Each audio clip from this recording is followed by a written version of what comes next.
Anda penat nak sental kesan minyak degil kat dinding dapur? Rasa stres tengok dinding makin kusam dan kotor. Jangan biarkan dapur anda rosak. Memperkenalkan wallpaper aluminium premium kalis minyak. Pelindung terbaik untuk dapur anda. Tengok ni, sangat mudah. Hanya perlu cabut dan tampal.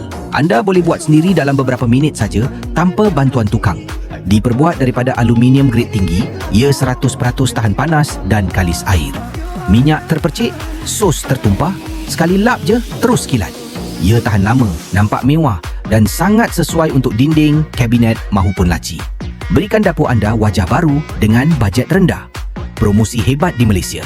Beli 2 gulung sekarang dan nikmati penghantaran percuma. Klik link di bawah untuk order sekarang.